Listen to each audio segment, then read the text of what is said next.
प्रधानमंत्री नरेंद्र मोदी की घोषणा के बाद प्रदेश सरकार ने 15 से 18 साल के बच्चों के टीकाकरण की भी तैयारियां शुरू कर दी है।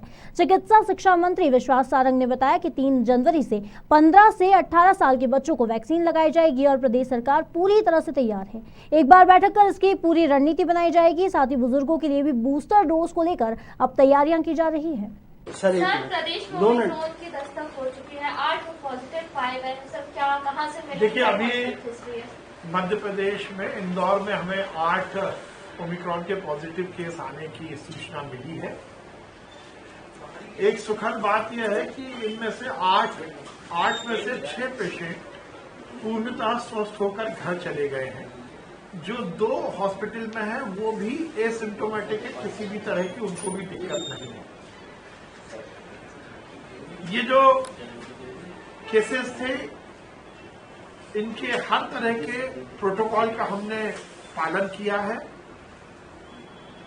मध्य प्रदेश में हमने ये सुनिश्चित किया है कि कोई भी कोरोना पॉजिटिव केस आता है तो उसकी कम से कम 30 कॉन्टैक्ट ट्रेसिंग की जाए।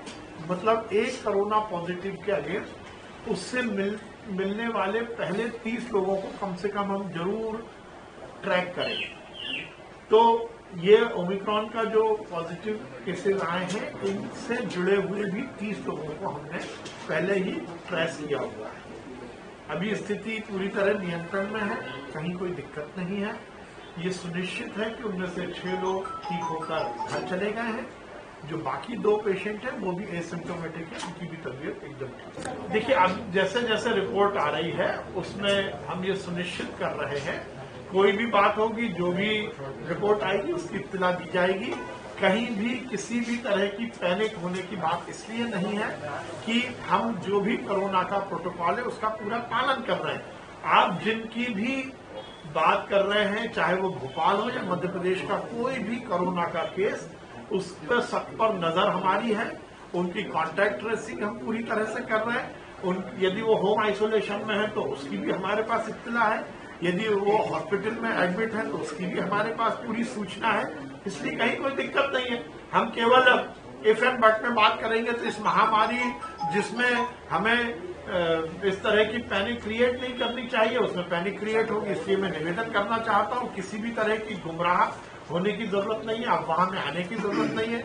आप जिन भी इंटरनेशनल ट्रेवलर्स की बात कर रहे हैं, अंतर्राष्ट्रीय यात्रियों की बात कर रहे हैं, उन सबकी जो भी प्रोटोकॉल है उसका पालन करते हुए ट्रेसिंग की जा रही है। सरकार ये जानकारी क्यों छुपा रही है? कमलनाथ जी या कांग्रेस के लोगों को केवल पैनिक क्रिएट करने की आदत है। इसमें छुपाने की बात कहां से आ गई? और छुपाएंगे क्यों? छुपाना होता तो फिर जीनोम सीक्वेंसिंग के लिए हम सैंपल ही क्यों भेजते? मुझे आश्चर्य है कि कमलनाथ जी जैसे वरिष्ठ व्यक्ति इस तरह की बातें कर रहे हैं। पर कांग्रेस का नेता, चाहे राहुल गांधी हो, प्रियंका जी हो, दिग्विजय सिंह हो या कमलनाथ जी हो, उन्होंने तो इस पूरी कोरोना की लड़ाई में हर समय लोगों को गुमराह करने की कोशिश की। कमलनाथ जी 50 सालों से इस मध्य प्रदेश की राजनीति में रहकर करोड़ों अरबों रुपए कमा के गए हैं। वो बता दें कि कोरोना के ऊपर उन्होंने अपनी जेब से 1 रुपया भी खर्च किया हो। जब कोरोना की दस्तक मध्य प्रदेश और देश में शुरू हुई थी उस समय कमलनाथ जी मध्य प्रदेश के मुख्यमंत्री थे, परंतु उन्होंने कोरोना को लेकर एक भी मीटिंग नहीं की थी। तो उन्होंने आईफा अवार्ड आयोजित करने के लिए मीटिंग की थी और जैकलिन फर्नांडिस और सलमान खान के साथ गलबहियां की थी और जाम से जाम टकराए थे। अच्छा रहता कि इस तरह के बयान देने के पहले वो ये जरूर बता देते कि कोरोना को लेकर उन्होंने क्या कुछ किया है। ये जो अनूठी पहल आप कर रहे हैं, वर्चुअली लोगों से मिलेंगे, फिजिकली नहीं? देखिए, जिस प्रकार से कोरोना का बहुत तेजी से तीसरी लहर आने की आशंका व्यक्त की जा रही है, तो मैंने ये निश्चित किया है कि इस बार 29 दिसंबर को जो मेरा जन्मदिन है वो मैं फिजिकली नहीं बल्कि वर्चुअली मनाऊंगा। क्योंकि मुझे सभी लोगों की शुभकामनाओं की, आशीर्वाद की निश्चित रूप से जरूरत है और सभी लोग आशीर्वाद भी देते हैं, शुभकामना भी देते हैं। पर इस समय हमें अपनी सामाजिक जिम्मेदारी का निर्वहन करते हुए ये सुनिश्चित करना है कि भीड़ भाड़ इकट्ठी ना हो।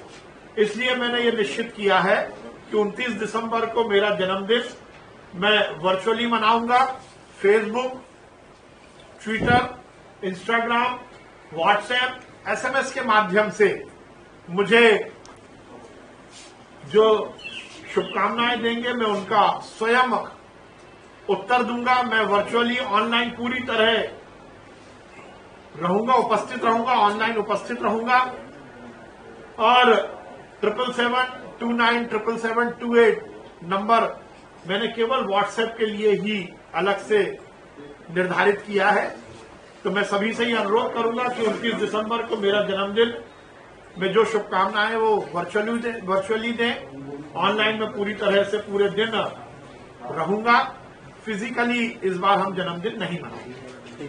ठीक है। तो पीएम मोदी ने भी कहा है, ये बहुत प्रसन्नता की बात है कि नरेंद्र मोदी जी ने 15 साल से 18 साल के बच्चों में भी अब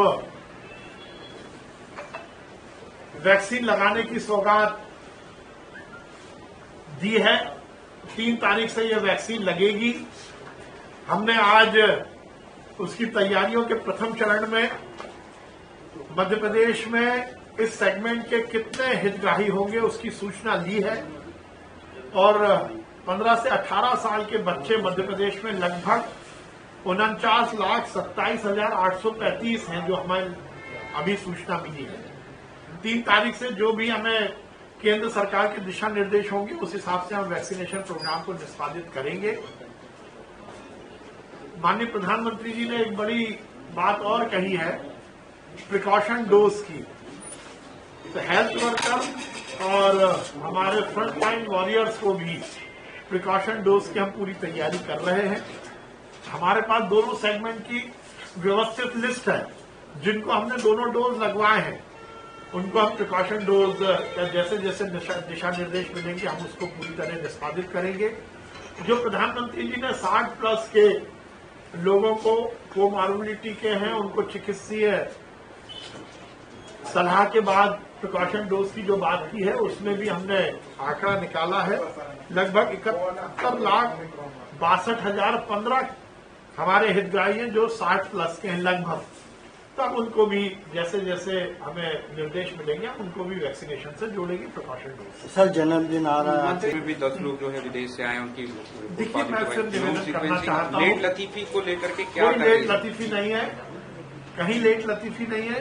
WHO ये कहता है कि जो भी कोरोना के पॉजिटिव केस आए उसके 5% हम जीनोम सीक्वेंसिंग के लिए भेजें। पर हम तो अभी जितने केसेज आ रहे हैं सभी की जीनोम सीक्वेंसिंग कर रहे हैं।